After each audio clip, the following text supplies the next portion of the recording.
বিপিএলে রাজশাহীর কাছে 4 উইকেটে হেরে টানা 6 ম্যাচ হারের লজ্জায় খালেদ মাহমুদ সুজনের নোয়াখালী এক্সপ্রেস। ম্যাচ হেরে টিম বাসে সবার আগে উঠেছেন কোচ খালেদ মাহমুদ সুজন। তার আগে বেশ খানিকটাক্ষণ ব্যস্ত ছিলেন ফোন হাতে, তারপর কথা বলতে বলতে টিম বাসে। কোচের মনটাও ভালো নেই।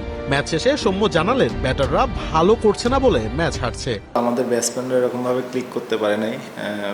প্রত্যেক ম্যাচেই পাওয়ার প্লেতেই 3টা করে উইকেট চলে গেছে, সো এটা ডিফিকাল্ট এবং রানও হয় নাই। তো এইটা একটা বড় সমস্যার দিক বলবো। একের পর এক হারে ক্লান্ত পুরো দল। একটি জয়ের জন্য উদ্গ্রীব হয়ে বসে আছে প্লেয়াররা। ড্রেসিং রুমের অবস্থাটাও খুব একটা সুখকর নয়। সৌম্যর কথায় অসহায়ত্ব। এছাড়া নোয়াখালীর ফ্যানদের জন্য দুঃখ প্রকাশ করেছেন তিনি। তাদের জন্য তো খারাপ লাগে, কিন্তু ওনারাকে আমাদের খারাপ লাগে যে ওনারা দেখছে কিনা এটা জানি না। আমরাও চেষ্টা করছি তাদেরকে হ্যাপি করার জন্য। হ্যাঁ, আমরা ব্যর্থ হচ্ছি, এটা তাদের কাছে আমরা সরি বলবো। এবারের বিপিএল এ প্রথম ম্যাচ খেললেন সৌম্য সরকার। 6-4 এবং 3 ছক্কায় 43 বলে খেলেন 59 রানের এক ঝকঝকে ইনিংস। নিজের শুরুটা নিয়ে বেশ খুশি তিনি। এছাড়া মাঠে আর্গুমেন্টের কারণটাও করলেন পরিষ্কার। আমি যতটুকু জানি, যত বছর ক্রিকেট খেলছি, যদি কোনো ক্লিয়ার এভিডেন্স না থাকে তাহলে ব্যাটসম্যানের ফরে যায়।